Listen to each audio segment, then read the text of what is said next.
You, Riv, I have to say, I mean, the 0-2 start by Cloud9, uncharacteristic of them, the first time that's ever happened. And I have to agree with Saint in his point that I really feel Cloud9, fumbled there in the champion select. They ban away Jarvan and Gnar on blue side, all to pick Rek'Sai, and then end up with this 2 damage dealing comp that is fairly immobile, like you said. Yeah, and a big part of that, too, is they picked up this composition after Morgana was picked in the first round by Gravity. It was really, really strange. The only thing I didn't really like is the Sion in this team. And it wasn't just the pick of Sion. I don't like Thornmail on him because he's not the type of tank that has anything to force the enemy AD carry to attack you. He's full tank Sion, like they kept on mentioning. You can dodge all of his abilities. They're fairly slow. And especially if you have a AD carry that's got a built-in jump, it's usually pretty easy to get around him if he is like your main person trying to lock them down. And then he doesn't put out any damage. If you build something like anything else, like even a Tiamat, a Hydra or something, even if your Sion dies, he does way more damage when he dies. So you're looking for Sion players to make their build the reason why their backline has to deal with you. Yeah, have some sort of threat there with that tank, because a tank is all about only as good as, he can either zone the AD carry, which you have to have some CC abilities that are really threatening, or you're going to have some damage that you can deal with them. That situation, he didn't really have either of those. That being said, I love the way that Balls played the early game. He got giant CS lead, crushed it up there, gave away an extra kill just because he was so focused on getting so much CS. Yeah, you're looking for the Iceborne Gauntlet on him. Make like a little more kiting for that, protect the Kog'Maw. That's what I'm thinking. I mean, that Hydra, anything that gives you special.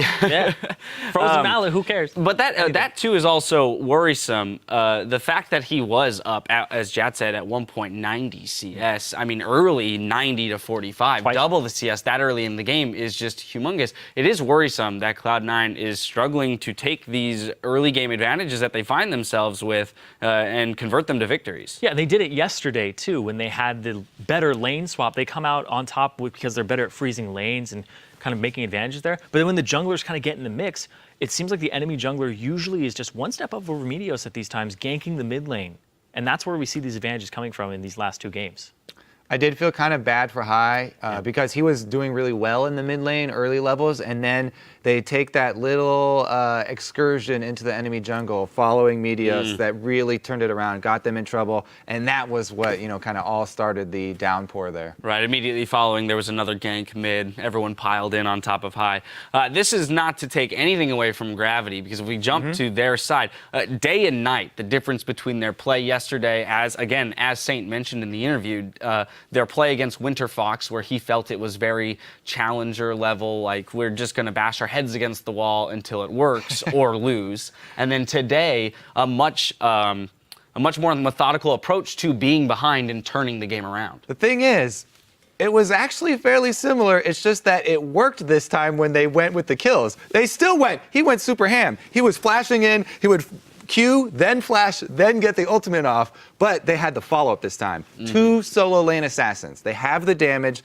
All that Vi has to do is hold down the AD carry for a second. He got to sneaky. He would either get some summoners or something out. Even if Vi goes down after that, the assassins can easily take him out. And once the assassins start getting fed, that's where the team really shines. This is really just the difference between the aggression when they were too far behind to make it work yesterday, and they actually made the first step this time. Let's pull a replay up because we've got a couple that kind of illustrate this point. We're going to go 20 minutes into the game. We're going to the mid lane. And Kobe, I'm going to let you take this one away. First example of Gravity kind of turning the game on its back in terms of retaking control. All right, let's take a look. Midline. Oh, yeah, here we go. So Saint's already charging up his Q, as you can see, over in the side. Let's roll the clip. Flash Q there from Bunny. Just barely hits Meteos, but you can see Saint's eyes are always right on Sneaky. Cop is on the top side, coming in as a flank. Jack kept mentioning the multiple angles that they were going to attack Sneaky from. You can see everybody swarming into that back line. And for this fight, Balls actually had to ult into it because he wasn't there at the beginning. So that's one of the only ways where Sion could be an effective front line is if he was already there and already being able to hit a slow and try and charge up his Q. Then he would at least have could take a whack at trying to peel for Sneaky and keep him safe. But this one wasn't even there. I like the immediate initiation from Gravity, no hesitation there, and they jump on the back line. Yeah, and Hai ended up missing a shockwave there, only hit Bunny Fufu with it, and then he was completely out of mana and couldn't do anything from that point on. Also, I like how they're assigning their assassins. Keen is putting pressure on Hai, and then you have Hanser run in to get the slow onto Sneaky, and then he also has their their jungler, St. Vicious, on Sneaky as well. So they're dedicating 2 people to shut down that Kog'Maw, and then nobody really has anywhere to go with their damage threats at that point. And it's so important that they also used Corki as their AD carry because he has the longest range dash as of AD carries, and he was almost a semi-assassin himself. Since Corki builds right into Trinity Force, a little bit more durable, and then he usually builds Blade of the Ruined King right after, so he's a little bit an assassin of AD carries as well. You can see he was fine coming in from a flank himself, that fight. Now we're going to pull up our second replay and get right into it. Zyrene, I know you wanted to take this one away. 25 minutes into the game, mid lane, another great example of the commitment to the team fight by Gravity. Yeah, and this is basically more of the same of what we were just talking about. You're going to end up seeing St. Vicious go with the hard engage, the flash, the Q, the R onto Sneaky, and then take the fight away from there. Well, it'll be pulled up on your screens in just a second here. All right, here we go. All right, so we can start rolling the clip right now because Saint is going to come out from Fog of War, flash, Q. Then he's like, well, I'm not done with you, Sneaky. R's in. And then they still assign their assassins in the same way. You're going to see Keen right onto Hai. And then Hai, he gets so much pressure on him, he gets his shockwave off the animation, but it doesn't actually do anything. And then Morgana's in there, Bunny, Fufu, everybody's trying to run away, and he's just their extra insurance with the AoE slow. So I love the way they're splitting their assassins and going after the damage threats, and then it's just these tanky, moderately tanky cleanup here. It's incredible how deep St. Vicious went into that fight in the beginning without, you actually notice the backup for that fight didn't come for quite a while. And it is that kind of like that decisiveness, but also how much it caught C9 off guard that prevented them from being able to deal with the initial threat of Vi in the backline.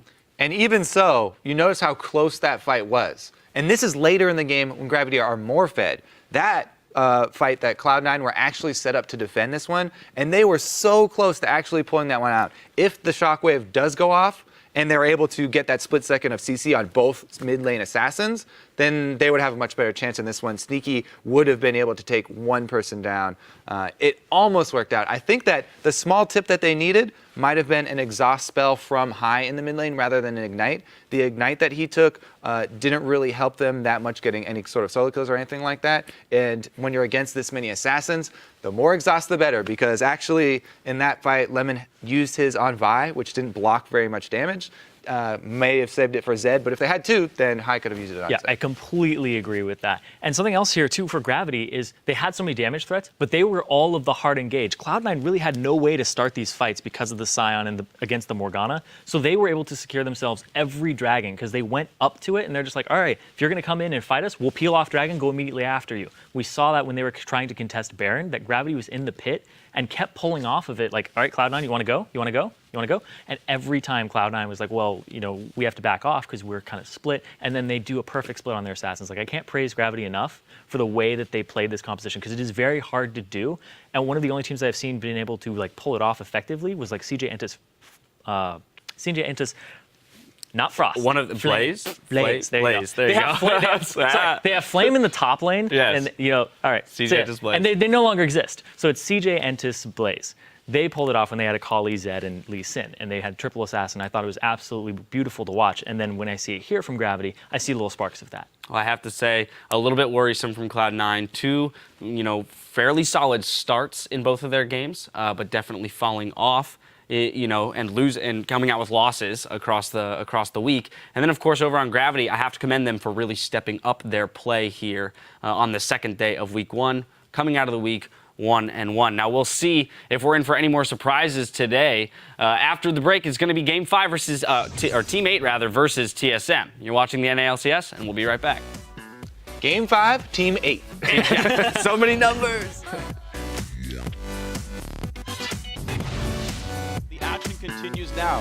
Cloud9 versus Gravity. But there comes the engage. High gonna take a lot of damage. Shockwave will hit, but is it enough? No, St. Vicious picks up one. Bunny Fufu really going in for this one. One kill picked up. Sneaky's gonna be the second one. Wow, the assassins are working. Keen gets High as well. Everybody is dying. Here comes Zed. High takes a bunch of damage, already gone. Bunny Fufu, two-man stun. The follow-through is there. Down goes Sneaky. Meteos the target. He's gonna drop as well.